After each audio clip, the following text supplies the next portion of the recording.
One of the biggest and best roller coasters at Silverwood Theme Park in Athol, Idaho is the Custom Coasters International creation, Tremors. This ride has been thrilling guests since 1999, and there's certainly an argument to be made that it's better in 2025 than it was in 1999. Silverwood has done a really nice job of maintaining this coaster. Most notably, in 2025, this coaster received 2 new trains from Great Coasters International and received even more retracking. I say even more retracking because this is something Silverwood has been working on for a long time. The RMC 208 retrack has been slowly added to this coaster since 2020. In fact, if you look on RCDB, they actually qualify this as a steel coaster now because all of the track is made out of steel. Of course, the structure is made out of wood, but with all that 208 retrack, which is steel track, RCDB has decided to put that as a steel coaster based on their qualifications. Functionally though, this is still a wood coaster and there's no question about that. I think the 2 trains that were added to this coaster in 2025 made a huge difference.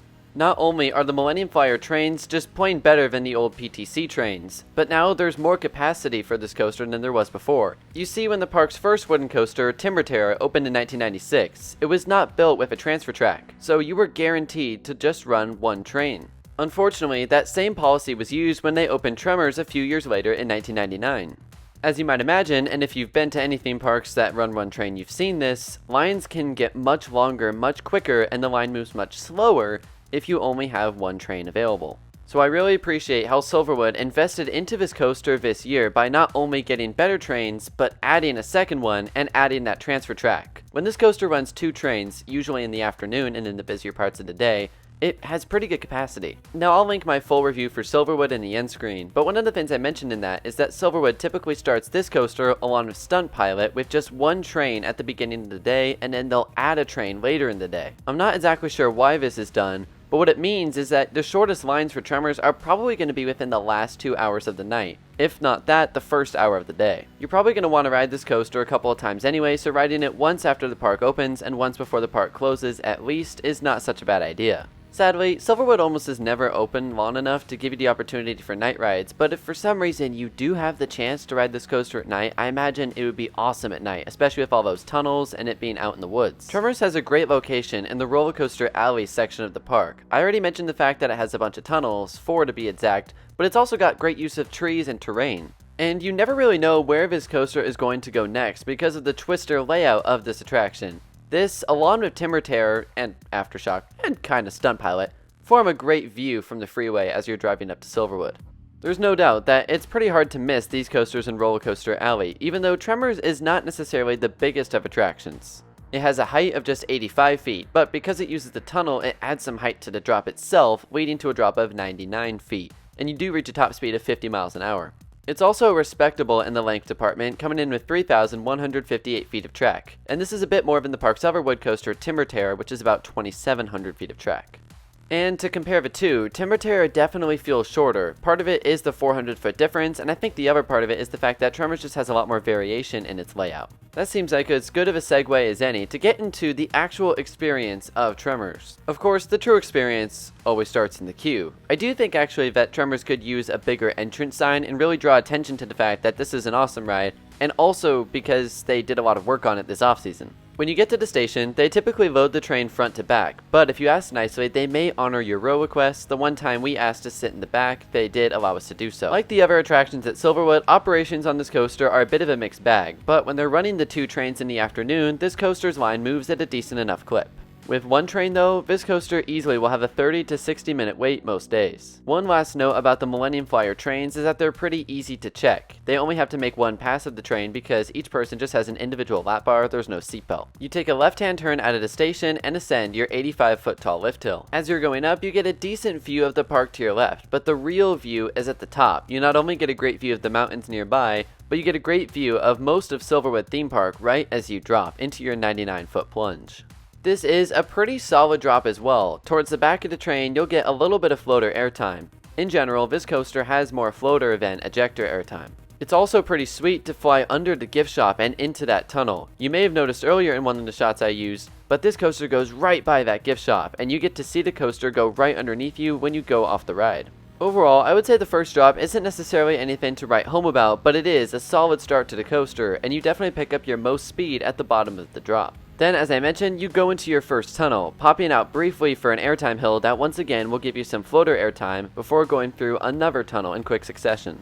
This is a really fun sequence to start the coaster, the 2 moments of airtime, especially if you're towards the back of the train, and those tunnels. You then rise up and turn to the left and into your first helix. This is the first time on Tremors where you'll start to notice laterals, and that'll come back a couple different times over the course of this ride's layout.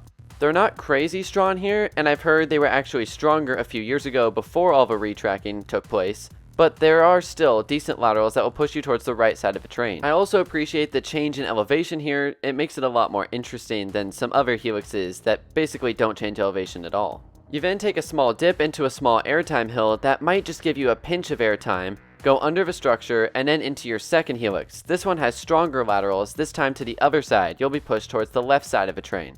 This is definitely the stronger helix for laterals in this section of the ride, and I appreciate how Tremors goes from airtime to laterals to airtime to laterals. Next comes a run of bunny hills that I think isn't running nearly as well right now as it could in the future, because these airtime hills come close to giving airtime, but aren't guaranteed to, at least from my experience. You do have 2 more tunnels though, mirroring the ones that you took at the beginning of the ride, and that does make up for a potential lack of airtime at least. One thing I do wonder is if it has something to do with the fact that these trains have not been running on this coaster particularly long. I think as the Millennium Flyers continue to run more and more, this ride will continue to get faster and faster. And because the ride does run faster later in the day, these hills are better as the day goes on as well. It's also worth noting that before the drop into the 3rd tunnel, you get a surprise moment of laterals as it levels off and turns to the left. I didn't see this coming on my first ride, so it was a nice little surprise. After those airtime hills, you are reaching the finale of the coaster. You rise up and then bank slightly down to the right and turn into the brakes. Tremors finale is not super strong, but it's definitely not the worst thing I've ever seen either. Overall, Tremors is a solid coaster. The length feels pretty satisfactory. I didn't get off Tremors thinking, wow, that felt short. Now, you might get off some of the park's other coasters saying that, but I suppose that's neither here nor there. Outside of the speed that I mentioned, how are the new trains running on Tremors? Well, I can tell you one thing, this coaster is very smooth. The 208 retrack has really helped this coaster continue to run well.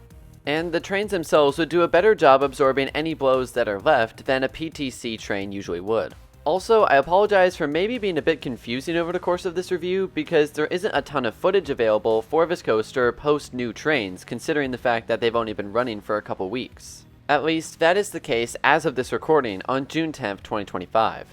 So despite the fact that some of the footage has been a bit outdated with those PTC trains, I think it's time we give Tremors a final score.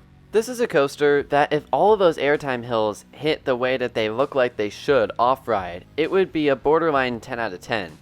But I think I'm going to have to bump it down a little bit because you don't get thrown out of your seat nearly like you should on every one of those hills. I'm still going to give it a 9 out of 10. When you look at the Pacific Northwest in the United States, I don't think many would argue that this is a top 3 coaster in the region. And outside of Adrenaline Peak at Oaks Park, the only real competition is within its own park. Aftershock definitely has something to say about it, but I think Stunt Pilot is slightly better, then I'd put Tremors at 2. These 2 coasters are quite different from one another and form a really solid 1-2 punch at Silverwood. If you want to hear more about Silverwood Theme Park as a whole, you can go ahead and watch my full park review, which will pop up on screen right about now. Thanks for watching.